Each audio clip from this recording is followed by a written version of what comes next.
What's up, guys? Today we're at Home Depot. We're gonna paint a new canvas, and we're gonna do like a charcoal gray type canvas. I'm gonna pick this color. It's called carbon black, with this lighter gray, and we're gonna, paint it with the spray gun and see how it comes out. So we'll see you guys in a minute. All right, bye. Bye-bye.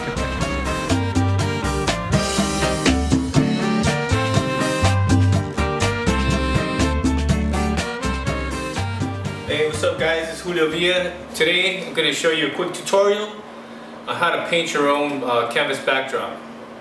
Now, if you guys ever shopped for backdrops before, you know that they're very expensive. They can be very expensive, from like between $500 to even $1,500, depending on the size you want. And if they're like hand painted or or whatever colors you want, like the company Oliphant, they're very expensive backdrops, but you can create your own as long as you have you can paint them by hand, or I like to use a sprayer, which I bought it on Amazon. It's called the Paint Zoom. It's really cheap. It's about $100. If you're a photographer, if you're going to be creating your own backdrops, I highly recommend that you get one of these, because you can paint a backdrop in 15 minutes. Really nice backdrops, or really high-level backdrops. You don't have to spend thousands of dollars. Oops. But yeah, anyway, what I'm going to do is I'm going to show you guys how I go about painting them. As you saw the colors that I picked out already at Home Depot, I picked out it's called the carbon black, and I usually pick the next lighter color up, not the one right next to it, but the next lighter color. I wish I had the swatches. I didn't keep the swatch, but I usually pick, like, say this dark color, then I skip the color next to it, and I go to the next color over, which is the lighter shade of it. And I start off with the black, the darker color, paint the whole backdrop with that, and then I use the lighter color to paint the highlight of the center of the canvas with the highlight. And then what I'll do is I'll mix in some white to even get a lighter shade of that color, and then just paint really light inside the middle of the backdrop, because each backdrop has to have some kind of depth, like a vignette style feel to it. And yeah, so I'm gonna go and show you how to do all that. Alright, so let's get started. Alright, so first thing you want to do is, if you're using the Paint Zoom, which I highly recommend, you're going to see some reviews online that it sucks or whatever. Some people don't know how to use it because they're not following the instructions. It's a very, very simple, easy to use product, and I'm going to show you exactly how to do it so you can get your painting. I mean, I paint some rooms in the house real easy, fast, in no time. And to paint backdrops, it's great. Okay, so what I want to do is we're going to start with the darker color, and it comes with these little containers. And I mean, obviously I've used them a bunch of times already, but so what you want to do is I fill it up to about a little under the crease, the line here. I mean, this level here. I'll fill it up to about right there, and then the rest I put water in it, because you want to get the viscosity, like the flow of the water. I mean, the flow of the paint to kind of flow smoothly. You don't want it too thick, because then if you have it too thick, it'll splatter. When you're painting, it won't come out right. It'll just be kind of spitting and splattering. So what you want to do is pour the darker color in first, and like I said, I'm going to fill it up. Alright, yeah, right about there. Right about there is good. See how that, I'm like right on that line, right under the line. Okay, so then what I'll do next, so I'll get some water, and I'll pour it in.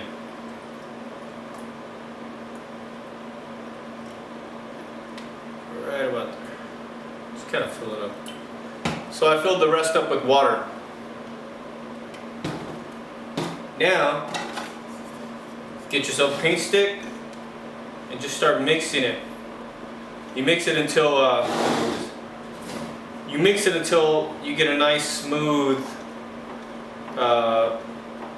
texture to it, a nice smooth feel of the paint. You'll feel it once the water and the paint are all mixed together. You'll feel it. Right now, like, the water feels just feels watery, but if you keep stirring it for about a couple minutes, it'll start to get really nice and smooth.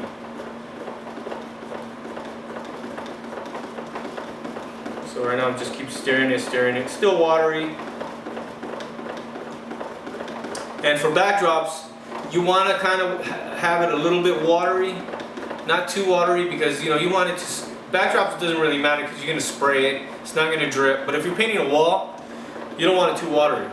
You want the viscosity a little bit thicker. So now it's starting to get smooth.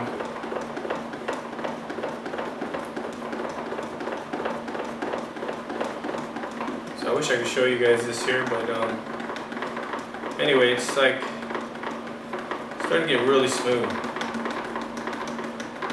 And I'm gonna show you a little test. It comes with this little cup here. Kind of tests it. It lets you see how fast the viscosity, how fast the paint's coming out. Hold on, let me get this hole unplugged real quick. Like I said, I've been using this a lot, and it's a great tool to use for painting. It's really cheap. For $100, can't beat it. I mean, there's like paint guns that are like pretty expensive, This is good for home use if you're gonna be painting some rooms in your house, or I love it for backdrops since I'm always shooting, creating these. Like I said, I can create. Actually, the backdrop we're shooting today. I'm doing a shoot with it next week, so I decided to make this tutorial for it on how to paint it. Alright, so now I kind of mixed it in. So now what you do, you just get this cup just to test the viscosity. You just dip it in there.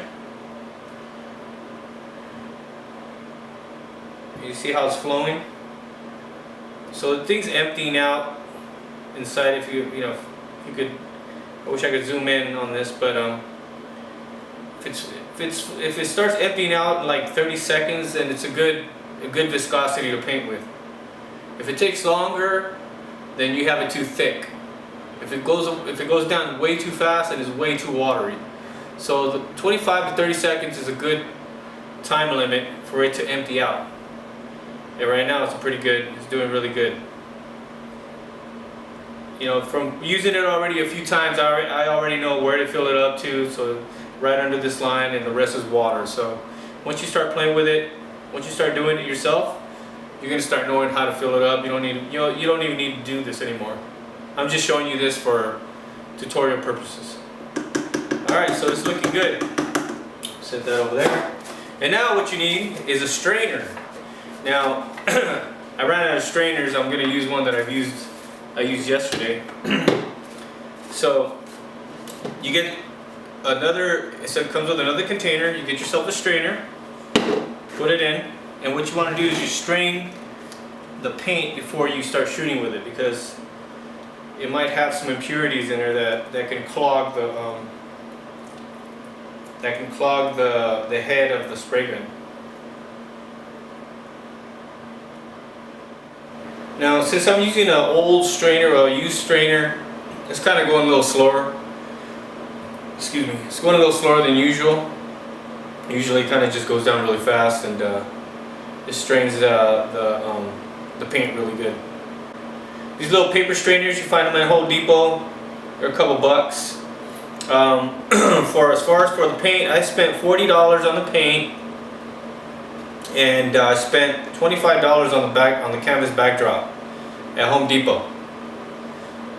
So you figure I'm already $65 in, another $100 for the paint zoom, so $165 total, and you paint as many backdrops as you want, And right now what I'm doing is I'm painting on the back of another backdrop that I painted, so I'm using both sides, so you don't have to buy a new backdrop every time you want to paint. Just paint one side and then paint the other side another color. That way you have two in one. Saves you money. Instead of buying a $1,000 backdrop, you can just do it yourself. Real easy. So this is it right here. So it's kind of like a little, it's like a little vacuum, but instead of, like I said, instead of sucking air in, it pushes air out. This is the hose. It hooks up to the back of this, like that. Push it in, and this controls the feathering of the spray. Like if you want it vertical or horizontal, you just turn this little thing here, and you can change the direction of that. All right, so now what we do, now that that's done straining, okay, we've been just screw it. Well, one thing I forgot to tell you guys is that if you're shooting down, which I'm going to be spraying on the floor, you want this little hose, the little hose thing, to kind of face up, because remember, if you're pointing down, the paint's going to be, you know, the gravity is going to pull it down, so this thing's got to be facing this way. If I'm spraying up, then flip it around the other way.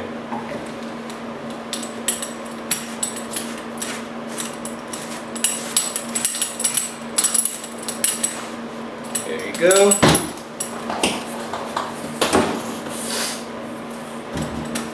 And then you hook this up here.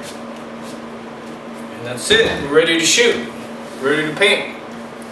I'll show you guys now and let's get started.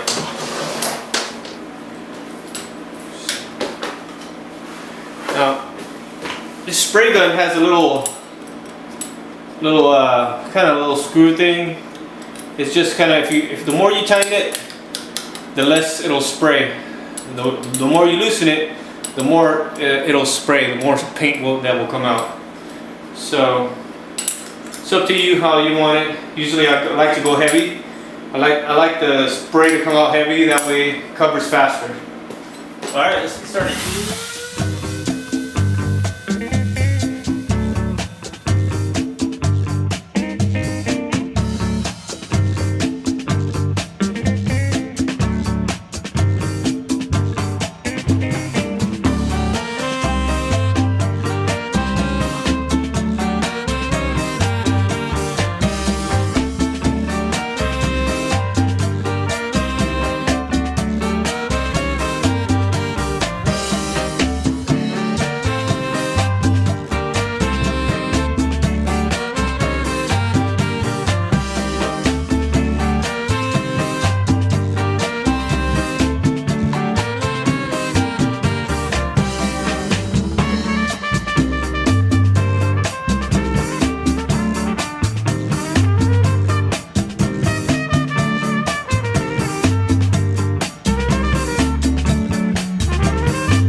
So now that we got the base color down, I'm going to get a lighter shade of this color and some more grayish. Then I'm going to go just more like I'm going to concentrate in the middle area a little bit more. So that's next. So right now I'm going to mix the paint up and get that ready. So we'll be back.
Alright guys, so now that we've finished kind of spraying the lighter color, I'm gonna let it dry, and then we're gonna shoot with it and see how it comes out. So that's gonna be the next step.